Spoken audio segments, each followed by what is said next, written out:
नमस्कार। History hub में आप सभी का बहुत स्वागत है। तो चलिए आज शुरू करते हैं हम लोग एक नया अधिनियम। और ये जो अधिनियम है वो 1919 का भारत शासन अधिनियम है। तो हम लोग एक एक करके सारी चीज़ें समझते हैं, उसकी पृष्ठभूमि समझते हैं, प्रावधान समझते हैं और भारतीय राष्ट्रीय आंदोलन को इस अधिनियम ने किस तरह से प्रभावित किया और परीक्षाओं की दृष्टि से इसका कितना महत्व है, तो उन सारी चीज़ों पे हम लोग चर्चा करेंगे। तो सबसे पहले हम लोग देख लेते हैं इसकी पृष्ठभूमि। तो अगर हम लोग पृष्ठभूमि की बात करें तो आप देखते हैं कि 1916 में एक आंदोलन चलता है, होम रूल लीग आंदोलन, शॉर्ट में लिखते रहे HRL। तो होम रूल लीग आंदोलन चलता है और होम रूल लीग आंदोलन के संदर्भ में 28 अप्रैल 1916 को तिलक अपनी लीग की गठन करते हैं, 28 अप्रैल 1916। और उसके बाद में आप देखते हैं आगे चल करके सितंबर 1916 में एनी बेसेंट अपनी लीग के गठन की घोषणा करते हैं। एनी बेसेंट की जो लीग थी वो उसका स्वरूप अखिल भारतीय था। और फिर आगे चल कर के ये नेता स्वशासन की मांग करते हैं इस आंदोलन के माध्यम से, अपनी लीग के माध्यम से। और इस क्रम में आप देखते हैं कि आगे चल कर के इस आंदोलन का दमन किया जाता है और फिर एनी बेसेंट को भी नज़रबंद कर दिया जाता है ऊटी में। और जिस समय ऊटी में एनी बेसेंट नज़रबंद होती हैं तो उसी समय उन्हीं के लीग से जुड़े हुए एक महत्वपूर्ण व्यक्ति वो सुब्रमण्यम अय्यर, वो अमेरिका के राष्ट्रपति वुडरो विल्सन को पत्र लिख करके कहते हैं कि आप हमारे स्वशासन की मांग जो हमारी है इसके लिए आप ब्रिटेन पे दबाव डालें ताकि वो हमारी स्वशासन की मांग को स्वीकार कर ले। तो इसी तरह से जब ब्रिटेन पर दबाव पड़ता है अमेरिका का, उसके बाद फिर ब्रिटेन संसद मॉन्टेग्यू जो कि उस समय भारत सचिव होता है उसको भारत भेजती है कि आप देखिए, विचार विमर्श करिए, जो गवर्नर जनरल है उनके साथ विचार विमर्श करिए और देखिए कि क्या समस्या है और क्या उसका समाधान हो सकता है। तो वही सारी विचार विमर्श करके मॉन्टेग्यू जुलाई 1918 में एक घोषणा प्रस्तुत करते हैं। तो वो चूँकि मॉन्टेग्यू जो थे भारत सचिव थे और उस समय चेम्सफोर्ड भारत में आपके गवर्नर जनरल थे, तो दोनों के विचार विमर्श से ये जो रिपोर्ट प्रकाशित होती है तो वो जो रिपोर्ट है वो मॉन्टेग्यू चेम्सफोर्ड रिपोर्ट, या कभी कभी उसको लिखा होता है मॉन्ट्सफोर्ड रिपोर्ट। तो मॉन्टेग्यू चेम्सफोर्ड रिपोर्ट जो कि जुलाई 1918 में प्रकाशित की जाती है, वो ही रिपोर्ट इस अधिनियम का आधार बनती है। तो हम संक्षेप में देख लें कि होम रूल लीग आंदोलन के माध्यम से स्वशासन की मांग के संबंध में जुलाई 1918 में मॉन्टेग्यू चेम्सफोर्ड सुधारों की घोषणा की गई। इसी सुधार पर एक विधेयक पारित हुआ जो कि 1919 का भारत शासन अधिनियम बना। यानी जो मॉन्टेग्यू चेम्सफोर्ड की जो घोषणा थी कि हम क्रमिक रूप से भारत में स्वशासन संबंधी संस्थाओं का विकास करेंगे, क्या उन्होंने आश्वासन दिया था? उन्होंने आश्वासन दिया था, ठीक है, हम भारत में संवैधानिक विकास के लिए और भारत में स्वशासन के लिए क्रमिक रूप से संस्थाओं का विकास करेंगे और फिर हम स्वशासन देंगे, ऐसा उन्होंने आश्वासन दिया था। तो वही पूरा आधार बना इस अधिनियम का। अब हम लोग देख लेते हैं इस अधिनियम के प्रावधानों को। तो क्या है इस अधिनियम के प्रावधान? तो इस अधिनियम के प्रावधानों की अगर हम बात करें तो जो पहला प्रावधान था वो प्रावधान था भारत सचिव और उसकी परिषद से संबंधित। आप देखते हैं ना कि 1858 में भारत सचिव का पद सृजित किया जाता है और उसकी सहायता के लिए एक परिषद बनाई जाती है। तो पहला जो प्रावधान है वो भारत सचिव और भारत परिषद के संबंध में ही है। क्या है?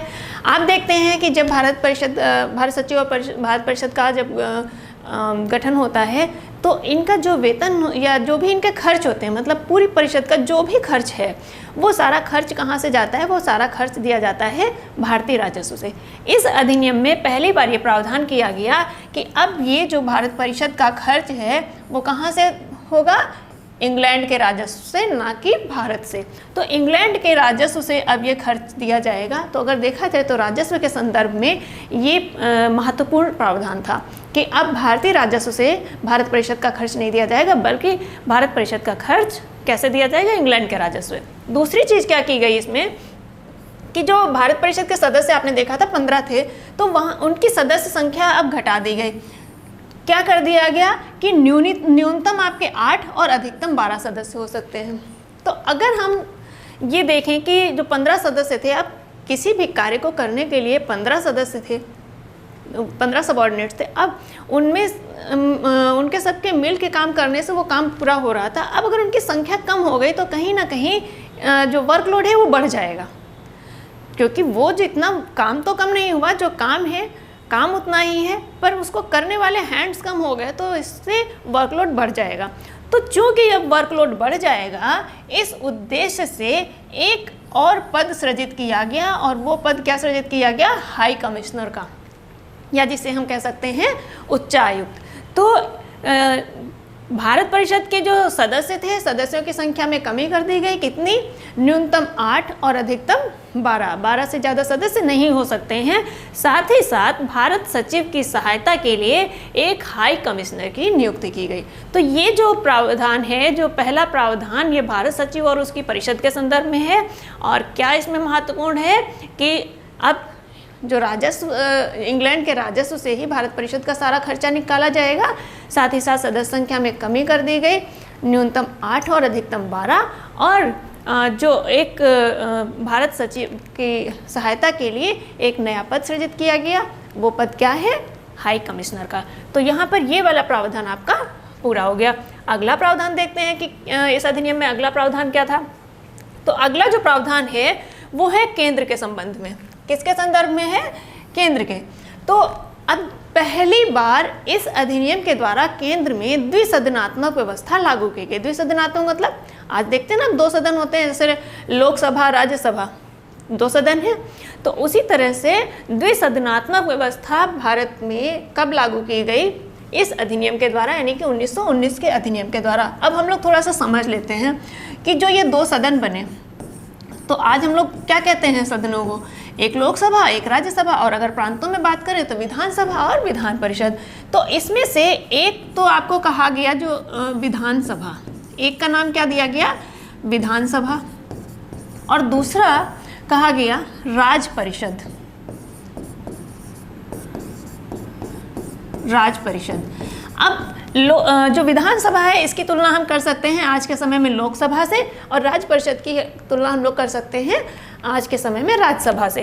अब विधान परिषद जो है, इसमें सदस्यों की संख्या रखी गई 145। कितने सदस्य रखे गए? 145। और इन 145 सदस्यों में से आपके 104 सदस्य निर्वाचित होने थे। 104 सदस्यों का निर्वाचन होना था, और साथ ही साथ 41 सदस्य यानी कि 41 सदस्य जो हैं ये गवर्नर जनरल के द्वारा मनोनीत किए जाने थे। तो 104 का निर्वाचन होना है और 41 सदस्यों का मनोनयन। सबसे पहली चीज़ क्या कि विधानसभा और आपका राज्य परिषद 2 सदन बन गए। एक विधानसभा, विधानसभा की सदस्य संख्या कितनी निर्धारित की गई? 145 निर्धारित की गई, और 145 में से 104 निर्वाचित सदस्य होने थे और 41 आपके मनोनीत सदस्य। मनोनयन कौन किसे करना था? मनोनयन करना था भारत के गवर्नर जनरल को। दूसरी तरफ आते हैं राज्य परिषद पे। तो राज्य परिषद की अगर हम बात करें तो राज्य परिषद जो थी ये, इसके सदस्य संख्या थी 60 सदस्य इसके लिए निर्धारित किए गए कि राज्य परिषद में 60 सदस्य रहेंगे, और इन 60 सदस्यों में से 33 सदस्य जो थे वो आपके निर्वाचित होने थे, और 27 सदस्यों का मनोनयन होना था। तो 27 सदस्य मनोनीत होते और आपके 33 सदस्य निर्वाचित। तो ये था 2 सदन, जो द्विसदनात्मक व्यवस्था की बात हो रही। देखिए, पहली बार द्विसदनात्मक विधानमंडल की स्थापना हुई। पहली बार द्विसदनात्मक विधानमंडल की स्थापना कब हो रही है? 1919 के अधिनियम के द्वारा हो रही है। और वो दोनों सदन कौन से हैं? विधानसभा और राज्य परिषद। विधानसभा में कुल सदस्य संख्या कितनी है? 145 निर्धारित की गई, उनमें से 104 निर्वाचित और 41 सदस्य मनोनीत किए जाने थे। भी हमने आपको पूरा बताया है ना कि 145 कुल सदस्य संख्या, 104 निर्वाचित होने थे और 41 सदस्य मनोनीत होने थे। मनोनयन किसको करना था? गवर्नर जनरल को करना था। साथ ही साथ जो राज्य परिषद थी इसमें कुल सदस्य संख्या कितनी थी? 60 यानी कि 60 निर्धारित की गई थी, और जिनमें से 33 सदस्य निर्वाचित तथा 27 सदस्य मनोनीत किए जाने थे। तो ये तो था केंद्र से संबंधित प्रावधान कि केंद्र में सर्वप्रथम द्विसदनात्मक व्यवस्था लागू की गई और दोनों सदनों की आपको सदस्य संख्या, हालांकि सदस्य संख्या पूछता कोई नहीं है, बट आप जब चीज़ों को पढ़ें तो हर चीज़ को समझते हुए चलें, बहुत आसानी से चीज़ें याद बनी रहती हैं। तो दोनों सदनों में क्या सदस्य संख्या थी और कितने निर्वाचित होने थे, कितने मनोनीत होने थे, वो सारी चीज़ें हमने यहाँ पे देख ली। अगला प्रावधान देखते हैं। अगला जो प्रावधान है, अगला प्रावधान जुड़ा है प्रांतों से, तो प्रांत संबंधी प्रावधान। तो अब इसमें जो प्रांतों से संबंधित प्रावधान है, इनमें सबसे पहला जो प्रावधान है वो महिलाओं को मताधिकार, सर्वप्रथम महिलाओं को मताधिकार किस अधिनियम के माध्यम से प्रदान किया गया? तो ये सर्वप्रथम मताधिकार प्रदान किया गया 1919 के अधिनियम के द्वारा। और अब यहीं पर हम लोग एक छोटी सी चीज़ और समझ लेते हैं, क्योंकि अक्सर वहाँ से भी प्रश्न पूछ लिए जाते हैं मताधिकार से संबंधित। अब देखिए, महिलाओं को मताधिकार तो 1919 में मिला है, लेकिन आपको क्या लगता है कि अचानक से अंग्रेजों ने सोचा होगा कि महिलाओं को मताधिकार दे दिया जाए? ऐसा तो नहीं हुआ होगा ना कहीं उसकी भी कुछ पृष्ठभूमि बनी होगी। तो इसकी अगर हम पृष्ठभूमि की बात करें तो आप देखें 1915 में एक संगठन बनता है। संगठन कौन सा है? Women associations. तो वीमेन एसोसिएशन नामक एक संगठन बनता है और इस संगठन की स्थापना करती हैं डॉर्थी जिनराज दास। और ये जो डॉर्थी जिनराज दास हैं, ये एनी बेसेंट की मित्र थी। तो डॉर्थी जिनराज दास इस संगठन की स्थापना करती हैं और इस संगठन की जो पहली अध्यक्ष बनती हैं वो बनती हैं एनी बेसेंट। कब ये संगठन गठित हो रहा है? क्योंकि डायरेक्ट ये डेट भी पूछ ली जाती है कि वीमेंस एसोसिएशन का गठन कब हुआ, स्थापना कब हुई। तो कब हो रही है? 1915 में हो रही है। संस्थापक कौन है? डॉर्थी जिनराज दास हैं और अध्यक्ष कौन बना? Annie Besant. ठीक है, तो संस्थापक ये भी याद रखना है और अध्यक्ष। अब यही जो संगठन था, इसी संगठन से कुछ महिलाओं का एक समूह, एक जैसे आप कहते हैं ना शिष्टमंडल, तो एक शिष्टमंडल लंदन गया और भारत सचिव मॉन्टेग्यू से उसने मुलाकात की। और ये जो प्रतिनिधिमंडल जो गया था, ये प्रतिनिधिमंडल आपका 1917 में मॉन्टेग्यू से मिला। कब मिल रहा है? 1917 में। किससे मिल रहा है? मॉन्टेग्यू से। मॉन्टेग्यू कौन है? उस समय भारत सचिव थे। तो मॉन्टेग्यू से मिला और उन्होंने मताधिकार की मांग रखी मॉन्टेग्यू के सामने। जब मॉन्टेग्यू के सामने मताधिकार की मांग रखी तो आप इसी मांग को आगे चल करके इस अधिनियम के द्वारा पूरा कर दिया गया। यानी कि 1915 में एक संगठन बन रहा है, 1917 में उस संगठन का एक प्रतिनिधिमंडल लंदन में जाकर के भारत सचिव से मुलाकात करता है और भारत सचिव से मताधिकार, महिलाओं के मताधिकार की मांग रखता है और वो मांग उनकी मान भी ली जाती है और बाकायदा अधिनियम के द्वारा इसको डिक्लेयर कर दिया जाता है कि महिलाओं को मताधिकार है। तो यहाँ पर इसमें जो प्रांत संबंधी प्रावधान था उसमें सबसे पहली चीज़ तो निर्वाचन से संबंधित थी कि महिलाओं को मताधिकार मिला। सर्वप्रथम महिलाओं को मताधिकार किस अधिनियम के द्वारा मिला? 1919 के द्वारा। और उसके साथ में हमने वो मताधिकार कैसे महिलाओं को मिला, क्या पूरा प्रोसेस था, तो वो सारी चीज़ हमने यहाँ पे आपको बता दी। साथ ही साथ आप देखते हैं कि 1909 के अधिनियम के द्वारा सांप्रदायिक निर्वाचन प्रणाली की शुरुआत होती है। और जो सांप्रदायिक निर्वाचन प्रणाली की शुरुआत होती है उसमें जो पृथक निर्वाचन मंडल प्रदान किया गया था, किसको प्रदान किया गया था? मुस्लिम्स को। यहाँ पर उस सांप्रदायिक निर्वाचन प्रणाली का विस्तार किया जा रहा है। किस तरह से विस्तार किया जा रहा है कि सांप्रदायिक निर्वाचन प्रणाली का विस्तार किस प्रकार से? मुस्लिम्स को तो पहले से ही दिया गया था, अब इसमें सिख और ईसाई को भी पृथक निर्वाचन मंडल प्रदान किया गया कि अब सिख, जहाँ पर सिख को दे दिया गया तो वहाँ पर क्या होगा कि वहाँ पे सिख ही आपका इलेक्शन लड़ेंगे, कैंडिडेट भी वही होंगे और उनको मतदान, जो मतदाता होंगे वो भी सिख होंगे। और अगर ईसाई कोई कैंडिडेट इलेक्शन में खड़ा हो रहा है तो कैंडिडेट भी ईसाई होगा और जो मतदाता हैं वो भी ईसाई होंगे। तो इस प्रकार से आपका जो सांप्रदायिक निर्वाचन प्रणाली है इसका विस्तार किया गया। और अच्छा, ये चीज़ समझनी भी बहुत आसान है। कई बार ये होता है कि कब सांप्रदायिक निर्वाचन मंडल मिला, कब उसका विस्तार किया गया, तो रटना बिल्कुल नहीं है। आप देखिए कि निर्वाचन प्रणाली कब से प्रारंभ हो रही है। निर्वाचन प्रणाली प्रारंभ हो रही है 1892 में। जब निर्वाचन प्रणाली प्रारंभ होगी तभी तो सांप्रदायिक निर्वाचन प्रणाली आएगी ना। तो 1892 में निर्वाचन प्रणाली प्रारंभ हो रही है, 1909 में आकर के सांप्रदायिक निर्वाचन प्रणाली की शुरुआत हो रही है और सिर्फ मुस्लिमों को सांप्रदायिकता के आधार पर सांप्रदायिक निर्वाचन मंडल प्रदान किया जाता है। और जब एक को किया गया तभी तो उसका विस्तार होगा। तो अगला अधिनियम आता है 1919 का, और 1919 के अधिनियम में इसी सांप्रदायिक निर्वाचन मंडल का विस्तार कर दिया जाता है। विस्तार करते हुए सिख और ईसाइयों को भी पृथक निर्वाचन मंडल प्रदान किया जाता है।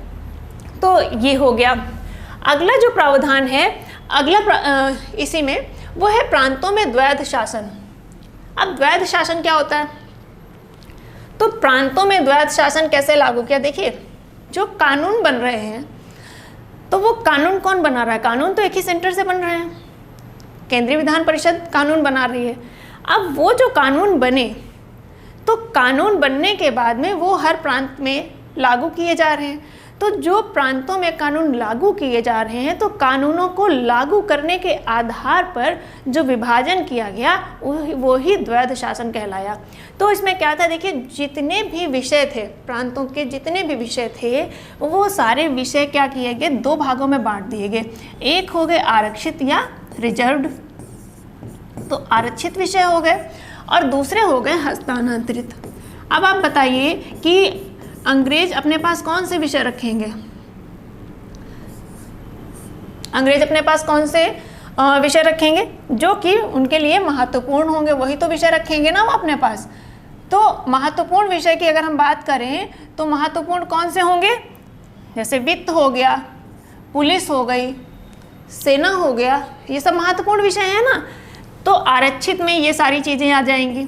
आपका वित्त है यानी राजस्व संबंधी, आपका सेना हो गई, आपका पुलिस है। तो इस तरह जितने भी महत्वपूर्ण हैं, महत्वपूर्ण विषय वो आरक्षित रहे, और कम महत्वपूर्ण विषय सारे, जैसे स्वास्थ्य हो गया, शिक्षा हो गया, स्वास्थ्य है, शिक्षा है, तो ये सब कहाँ, ये आपके अपेक्षाकृत कम महत्वपूर्ण विषय हो जाते हैं। तो ये दो श्रेणियों में विभाजित कर दिए गए समस्त विषयों को, आरक्षित और हस्तांतरित। अब अगर आरक्षित विषयों पर कोई भी कानून बना है, कानून बन तो केंद्रीय विधान परिषद में रहा है, लेकिन अगर आरक्षित विषयों पर कोई भी कानून बना है तो उसको लागू करने की जो जिम्मेदारी है वो है गवर्नर। प्रांत में कौन था? गवर्नर और उसकी कार्यकारिणी। तो आरक्षित विषयों पर बने हुए कानूनों को कौन लागू कराएगा? गवर्नर और उसकी कार्यकारिणी लागू कराएगी। और साथ ही साथ जो आपके हस्तांतरित विषय हैं, हस्तांतरित विषयों पर जो भी कानून बनेगा उनको लागू कौन कराएगा? प्रांत की विधान परिषद।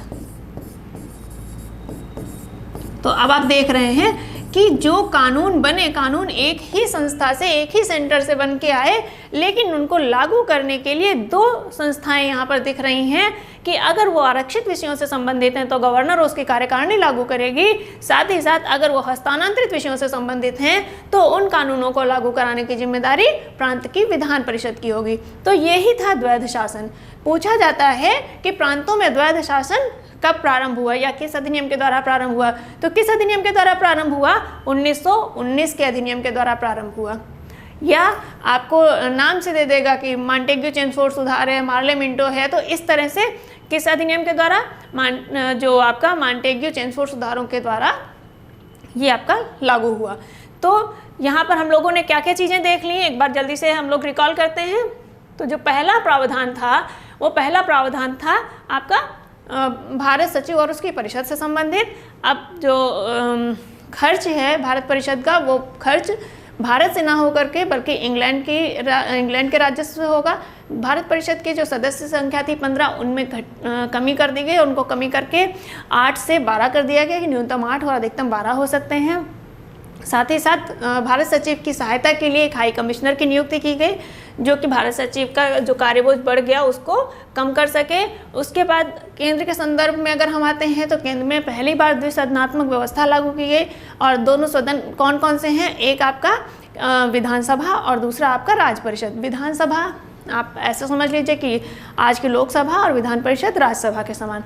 और जो विधानसभा है, विधानसभा में सदस्य संख्या कितनी, 145, और राज्य परिषद में सदस्यों की संख्या कितनी, 160।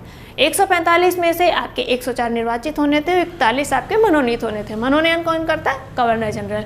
60 सदस्य जो थे उनमें से 33 निर्वाचित होने थे और 27 का मनोनयन होना था। तो इस तरह से केंद्र के संदर्भ में ये अच्छा, एक चीज़ और यहाँ पर ध्यान रखनी है आपको कि इन दोनों सदनों के पास जो अधिकार थे वो समान थे, दोनों सदन, चाहे वो विधानसभा हो चाहे वो राज्य परिषद। लेकिन एक अधिकार में फर्क था कि जो आपका वित्त से संबंधित, अगर वित्त से संबंधित कोई भी अधिकार जो थे वो राज्य परिषद के पास नहीं थे, तो वित्त से संबंधित कोई भी मुद्दा राज्य परिषद, वित्त से संबंधित किसी भी मुद्दे पर राज्य परिषद का कोई भी अधिकार या कोई भी हस्तक्षेप नहीं होता था। तो वित्त संबंधित जितने भी मुद्दे थे उनमें राज्य परिषद का कोई भी रोल नहीं था, ये आपको ध्यान रखना है। बाकी अधिकार लगभग समान थे, सिर्फ वित्त जो है, वित्त के संदर्भ में राज्य परिषद का कोई रोल नहीं था। ये कहाँ पे होगा, वित्त संबंधी जितने भी विचार विमर्श होंगे, जो भी कानून बनेगा वो कहाँ बनना था, सिर्फ विधानसभा में। ठीक, तो यहाँ पर ये चीज़ आपको क्लियर हो गई। अब अगला प्रावधान क्या था, प्रांतों से संबंधित। प्रांतों में सबसे पहले निर्वाचन पे आ जाते हैं। निर्वाचन प्रणाली के अंतर्गत पहली बार महिलाओं को मताधिकार मिला, और मताधिकार के संदर्भ में हमने ये भी आपको बताया कि महिलाओं को मताधिकार मिले इसके लिए कितने प्रयास किए गए, और जो 1915 से प्रयास हुए और फाइनली आकर के 1919 में महिलाओं को मताधिकार मिला। और उसके साथ साथ जो सांप्रदायिक निर्वाचन प्रणाली की शुरुआत 1909 में हुई थी उसका विस्तार किया गया, और विस्तार के क्रम में अब ईसाई और सिखों को भी पृथक निर्वाचन मंडल देने की सिफारिश इसमें की गई।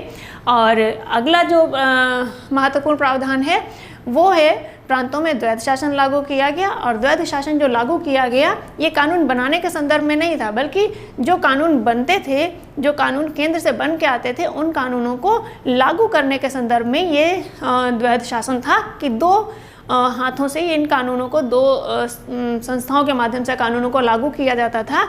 जैसे आरक्षित हैं, अगर कोई आरक्षित विषय पे बना हुआ कानून है तो गवर्नर और गवर्नर की कार्यकारिणी का लागू करेगी। वहीं पर अगर हस्तांतरित विषयों से संबंधित कोई कानून है तो उसको लागू करने का अधिकार किसका होगा, आपका विधान परिषद का। तो इस अधिनियम में यही प्रावधान है, और लगभग जहाँ से भी प्रश्न पूछा जा सकता है और आपको ये पूरा अधिनियम समझ में आए तो उसकी पूरी चर्चा यहाँ पर की गई है। आप इसको एक दो बार रिवाइज करके देख लेंगे तो आपको ये अधिनियम बहुत अच्छे से याद हो जाएगा। एक्चुअली रटने वाली कोई चीज़ में है ही नहीं, सारी चीज़ें आप एक बार बस दिमाग में बैठाते चलेंगे। और एक चीज़ है कि संवैधानिक विकास को आप बीच बीच में उछल कूद के मत पढ़िए। आप जब पढ़ें संवैधानिक विकास तो आप 1773 से लेकर के चलिए, आप प्रीवियस वीडियोस पढ़े हैं आप उनको देखिए 1773 से, क्योंकि हर एक अधिनियम अगले अधिनियम की कड़ी बन रहा है।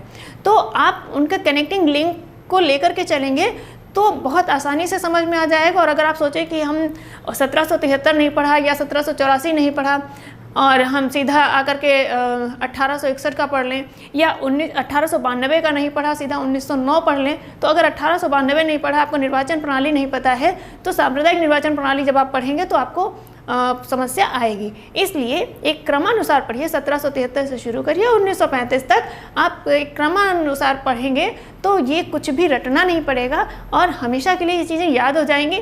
कहीं कोई मुश्किल है ही नहीं। लोग कहते हैं संवैधानिक विकास मुश्किल है, पर ये अगर आप देखें तो इतिहास के अंदर ये सबसे आसान टॉपिक है। तो इसको अच्छे से पढ़िए, रिवाइज कर लीजिए, और संवैधानिक विकास से संबंधित परीक्षा में कोई भी प्रश्न पूछा जाए आप सीधा सही टिक करके आ जाइए, कहीं कोई समस्या नहीं होगी। तो चलिए मिलते हैं अब अगली क्लास में, और अगला जो संदर्भ होगा वो होगा 1935 का भारत शासन अधिनियम। और 1935 के भारत शासन अधिनियम पर आकर के आपका संवैधानिक विकास की यात्रा पूर्ण हो जाएगी। तो चलिए मिलते हैं अगली क्लास में, तब तक के लिए आप सभी को बहुत बहुत धन्यवाद। Thank you.